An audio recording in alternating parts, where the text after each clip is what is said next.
I've always enjoyed late night walks. There's something about the stillness that makes everything feel simpler. I'm a welder by trade. Been doing it for over 40 years now. I live alone on a big farm. Just me and my dog, Bosley. The house is too large for one person, but I never had the heart to downsize after my wife, Maria, passed away. My kids moved out years ago, and ever since cancer took her, it's just been me and Bosley. One night, after a long day in the shop, I decided to go for a walk. My property is pretty big, so just a single loop is usually enough to satisfy my craving. The air was cool, and Bosley trotted along beside me. Sometimes I think he likes me more than I like him. I've walked that loop hundreds of times, but as I was heading back toward the house, something caught my eye. I glanced up at the second-story window, the one that looks out from the bedroom Maria and I used to share. For a split second, I thought I saw something move. I stopped dead in my tracks, staring up at that window. There was no reason anyone should be in there. I hadn't been in that room in years. Couldn't bring myself to. I felt my blood start to boil at the thought of some stranger breaking into my house. I wasn't going to stand for that. I rushed inside, my heart racing, and ran upstairs. The room was empty, just like I'd left it. No sign of anything out of place. I looked everywhere imaginable, but found nothing. Yes, I was pretty freaked out, but I was more angry than anything. I didn't take this kind of thing lightly. I figured I had just seen something that wasn't there.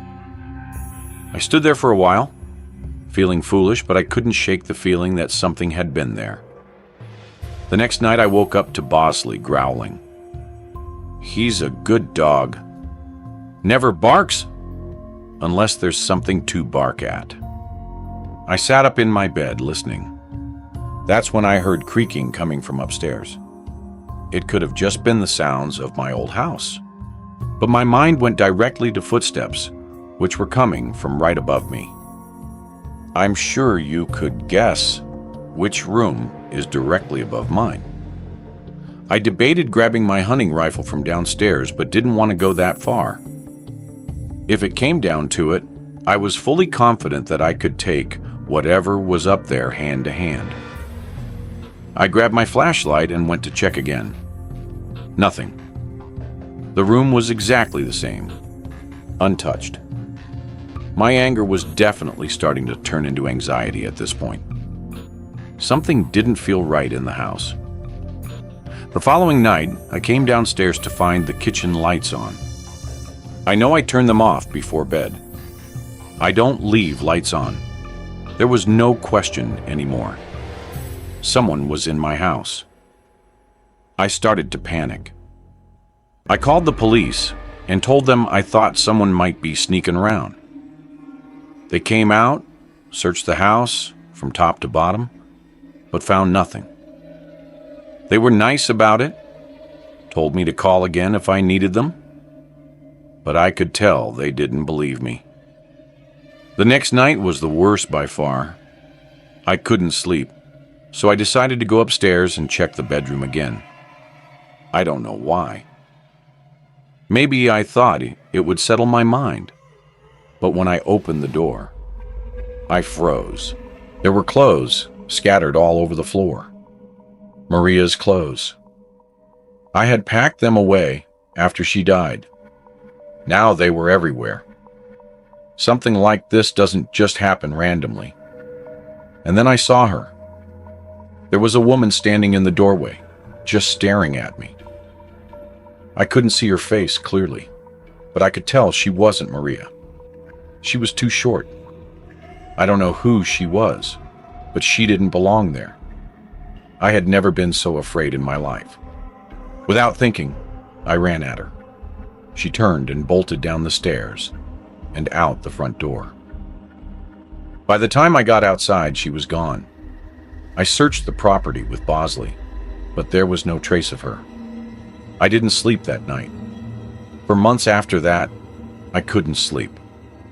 I was constantly on edge, convinced I heard footsteps upstairs at night. Every little noise set me off. I slept with my rifle next to my bed, terrified that I'd have to use it one night. Every little noise set me off.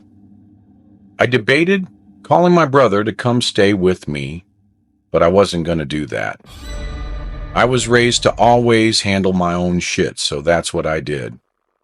The nightmare didn't end, though. One night, I was sitting in the living room when I noticed a figure standing in the yard, looking straight at me through the window. It was her again. My heart felt like it stopped. I grabbed my hunting rifle and ran outside, Bosley close behind. She was still there. Just a silhouette in the moonlight, watching me. I fired a few warning shots into the air, hoping to scare her off. That was enough to get her to turn and run into the darkness. But it's not like that made me feel any better. I was literally being tormented by some random woman who was probably homeless. I couldn't even imagine why this was happening to me. I stood there for a long time, waiting to see if she'd come back. She never did. I haven't seen her since, but I know it's only a matter of time. I'm fully prepared to defend myself, but I don't think living in perpetual anxiety like this is sustainable. Thank God for Bosley. I have no idea what I'd do without him. I'll send an update if anything happens. I work for a catering service, which means I'm on the road a lot, usually late at night. I spend most of my time lugging stuff from place to place in this massive truck the company makes me drive. It's not the worst job in the world, but the hours suck, and it's not at all what I thought I'd be doing with my life. By the time I get home, I'm either so wired from caffeine that I can't sleep, or I pass out the second I hit the bed and stay that way for 12 hours. I was driving back home one night at like 2 a.m. It was nice to be driving my own car again. As I was approaching my house, I realized I had probably had one too many Red Bulls, and there was no way I'd be able to sleep. On top of that, I hadn't eaten in hours, and I was starving. There's a McDonald's right off the highway, about 10 minutes from my house. It's usually my first choice when it comes to late night snacks, since it's just so convenient. I'm not even one to gorge myself on fast food. I just occasionally get this weird craving that only a handful of fries can satisfy. It's obviously 24/7, and I figured some comfort food would be the perfect thing to help me wind down. I don't remember exactly what time it was, but it was definitely after 2 by the time I pulled into the drive-thru.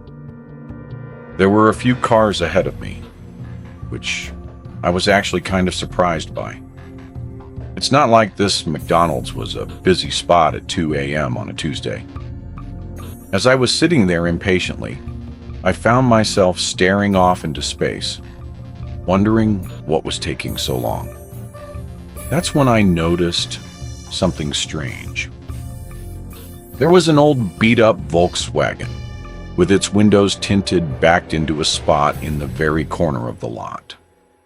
The McDonald's itself was only accepting drive-thru orders at this hour, so it did make sense why there'd be a car in the lot. There were reserved spots on the other side for employees, so it couldn't have been one of them. I figured it was maybe just someone eating in their car, which it probably was. I myself did that from time to time, so I guess I couldn't judge. It was just an odd sight, to be completely honest.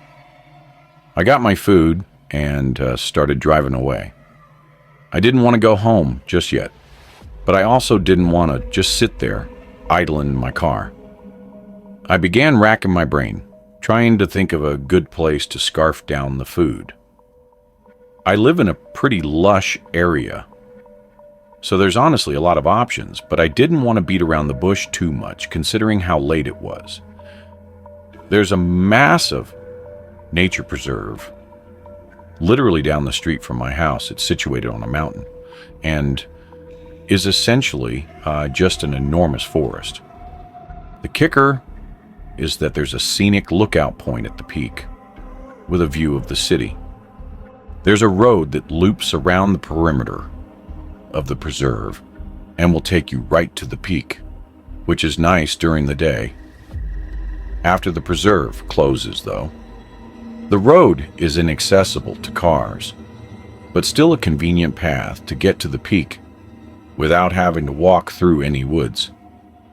I used to go there with my friends from high school all the time. It was kind of a default spot when we wanted to be outside. We'd hang out, talk, smoke, or just appreciate the view. I actually hadn't been there in a while because I was just so busy working all the time, so I figured going there would deliver a much-needed nostalgia rush. When I got to the preserved parking area, it was completely empty. I say parking area because it wasn't a traditional parking lot with spaces for cars, but rather a big patch of gravel that veered off from one of the roads that ran past the preserved border. Like I said, the actual preserve was closed, meaning I'd have to walk all the way up to the lookout spot from outside. Before I could even turn off the engine, I saw headlights pulling into the lot. That was unsettling enough on its own. Who else would be here at 2 a.m.? And then I realized what I was looking at. It was that same Volkswagen from the McDonald's parking lot. I was 100% certain of it. I parked a little ways away, and the engine cut off. I felt the unease start to pour in. What were the odds of that happening naturally? Had they followed me? My window was partially rolled down, and as far as I could tell, there was no music coming from that car, or at least none that I could hear. After nothing happened for a good minute or so, my fear started to fade. They were probably doing the same thing I was, out for some fresh air or smoke. It's a pretty popular spot for that kind of thing, but I was just so weirded out considering how late it was. I couldn't shake the feeling that something was off, even though I concluded that it was just one of those unexplainable coincidences. I sat there for a minute, debating if I should just go home. I didn't want to leave, but I didn't want to be alone either. I picked up my phone and FaceTimed one of my close friends who lived a few minutes away. I told myself that if he didn't pick up, I'd just eat my food in the car and drive home. He was actually awake, though, which I was a little surprised by. He said he had been up writing a paper. I convinced him to swing by and hang out for a bit. He was down. He said he'd be there in 10. While I waited, I kept my eyes on the Volkswagen. It still hadn't moved. I tried to shake it off, telling myself I was being paranoid. When Sebastian finally pulled into the lot, I felt a lot better. We both got out of our cars and began walking up the path. Before the parking lot fully receded from view, I shot a glance backwards. The Volkswagen was still there, but I saw all 4 doors open at once. 4 guys stepped out. They just stood there for a few seconds, looking at each other. They weren't even talking, just looking around at each other. It was freaky. I nudged Sebastian, who realized what I was looking at. Before they could see us, we continued walking up the path so that the lot was obstructed from view. Alarm bells were going off in my head, but Sebastian didn't seem that concerned. He told me they were probably just going out to smoke. We kept walking, and by the time we got to the top, the city view was enough to take my mind off things. We always sat on this little rock wall that was supposed to keep people from wandering off the edge of the mountain. We sat there, eating and talking like we used to. It was nice. Of course, that nice feeling didn't last very long. We heard the sound of talking and laughter quickly approaching us. We turned around to see 3 guys walking towards us, sharing what looked like a blunt. They were acting friendly enough, which definitely calmed my nerves a little. Instead of finding their own spot, though, they walked right up to us like they wanted to start a conversation. The guy in the blunt was covered in tattoos and had a nose ring. He honestly looked pretty intimidating. He flashed half a smile before asking us if we wanted to smoke. We both said no, and one of the other guys laughed and called us pussies, to which Sebastian scoffed at. My curiosity got the better of me, and I blurted out a question about what they were doing at McDonald's. The guy holding the blunt dropped his smile instantly and narrowed his eyes like he was caught off guard by my question. His 2 friends did the same, staring at us with cold expressions. They didn't say anything for an uncomfortably long time. That's when I remembered that there had been 4 guys in that car, not 3. One of them was missing. At that point, I was fully prepared to run. I knew Sebastian was thinking the same thing. Finally, the ringleader told us that he worked nights and that he had just gotten off. He pulled his hoodie up to reveal a McDonald's uniform. I think because he knew we wouldn't have believed him otherwise. He then went on to say he came to the spot every day after work to smoke with his friends. While that definitely calmed me down a bit, something about this situation was terribly off. I could tell Sebastian felt the same. We decided it was time to go. As we started walking down the path, Sebastian stopped and pointed into the trees. I followed his gaze and saw the 4th guy half hidden in the darkness.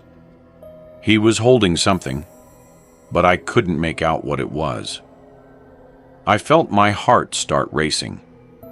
The moment he saw us looking, he started moving. That's when we ran. We bolted down the path, glancing back to see him chasing us with the 3 other guys close behind. My heart was pounding so hard I thought it would burst. I could hear their footsteps getting closer, but I didn't look back again. We finally made it to the parking lot, jumped into our cars, and floored it out of there. As I was speeding away, I could see those guys rushing to get in their car. I didn't feel comfortable driving home, out of fear that I'd be leading them right to my house. I called Sebastian and told him we should meet back up on his Saint. We had a decent head start on them, and I don't think we were followed, but I wasn't taking any chances. When Sebastian and I met back up, we were still in shock about what the hell just happened. I don't know if they were trying to rob us or worse. I didn't know what to think. Sebastian showed me his phone and said he had snuck a picture of them while they weren't looking. He sent it to me, but I wasn't sure what to even do with it. I head off the next day, so I convinced Sebastian to come with me back to the McDonald's so we could at least report the employee. The next day, we approached a guy on the younger side in hopes that he'd listen to us. We showed him the picture and told him what happened. And his eyes widened. He told us something literally out of a horror movie. Apparently, that guy's girlfriend had also worked at that same McDonald's and had dumped him a few months ago. He didn't take it well and would harass her while she was working and stalk her after her shifts. He obviously got fired, but that didn't help. The police were involved shortly after, and there was a restraining order put in place. Apparently, he'd been violating that restraining order because he was camping out in the parking lot. Sebastian and I were horrified. I have no idea why he'd decide to follow me, but it was clear that he was unhinged. I'm praying that the police catch him camping out in the parking lot, because then he'll actually be screwed. I just hope he doesn't recognize my car anywhere. It's only been a week, but I haven't been back to that McDonald's or the preserve since. Hopefully, the police are able to do something, but that's out of my control. Forgive me if I don't remember every detail of the story. It happened a while ago. I grew up in Ardmore, Pennsylvania. Not much goes on around here, so finding things to do can be a challenge. In high school, a few friends and I would sneak into and explore old, abandoned buildings. That's the sort of thing we did at that age. I didn't realize how popular that kind of stuff is until many years later. Apparently, lots of people like to explore abandoned buildings.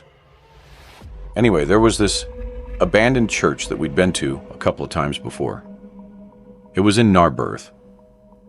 I actually remember the exact address, 198 Elmwood Avenue. The place was creepy, but it was kind of our go-to spot for late-night thrills. One fall evening, a few of us decided to hit the church and drink a little inside. It was a chilly night, and the air had that crisp bite to it. There were 6 of us, me, Luna, Gina, Johnny, Max, and Allie. The church sat behind an 8-foot chain-link fence, which we had to climb to get in. The doors were all boarded up, so we always went through a window on the side. Once you were inside, the first thing you noticed was the floor, or lack of one. The entire first floor was just dirt. It looked like someone had ripped out the floorboards years ago, leaving only a hole in the center, where a set of concrete stairs led down to the basement. That's where we always ended up, down in the basement. The basement had 3 rooms, but only one had a door. The other 2 just had door frames. The first room we went into was the largest. There wasn't much in it, just some old furniture, broken chairs, a busted couch. I remember having to shush Johnny like 12 times because he was a lightweight, and the tiny bit of alcohol he had was making him really loud and antsy. Being in such a big group was always a plus, though, and I felt much safer knowing we had numbers.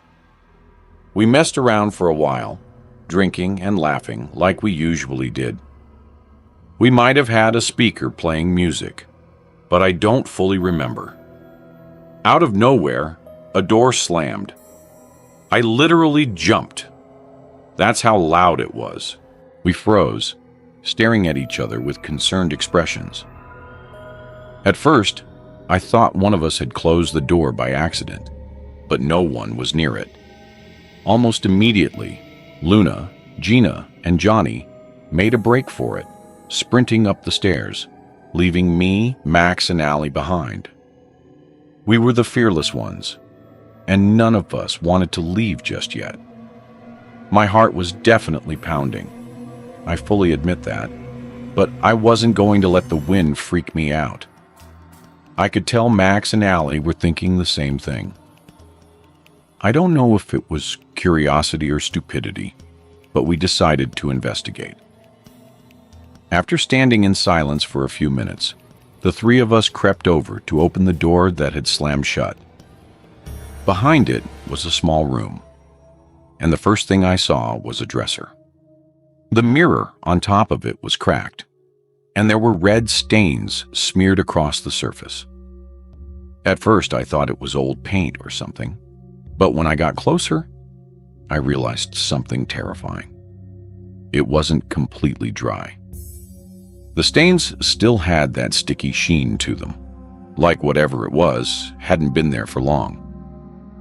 I felt the hairs on my neck stand up, and I was having second thoughts about not leaving sooner. Someone, or dare I say something, had recently been in this room. Then I saw the picture. There was an old photo on top of the dresser. A black and white shot of a woman in a wedding dress. She was smiling, but there was something off about it. The whole thing gave me a bad feeling. I backed away, but just as I turned, we heard another noise. This time, it wasn't the door.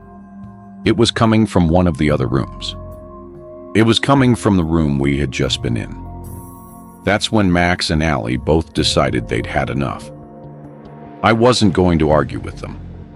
We grabbed our stuff and ran out of there as fast as we could. When we climbed back over the fence and hit the pavement, none of us said a word. After jumping the fence, I turned around, and I could swear I saw the silhouette of a person standing in the open window. I still pray that by some minuscule chance, my mind was just playing tricks on me, but I'll never know for sure. My friends and I never went back there together, for as long as we remained friends. I've actually been back to that church myself, although it wasn't a church anymore. By the time I got around to checking it out again, it was completely demolished. I still have no idea what we saw that night. I'm just glad my friends were there to witness it with me. Had I been alone, I might doubt this whole thing even happened. If anyone wants to do some digging, go ahead. I was never able to find out anything online, but I wouldn't be surprised if that church has a history I don't know about. If you enjoyed this video, don't forget to hit the like button and subscribe to the channel for more amazing video. Turn on the notification bell so you don't miss any updates. All right, that's it for today. Take care, and I'll see you in the next one.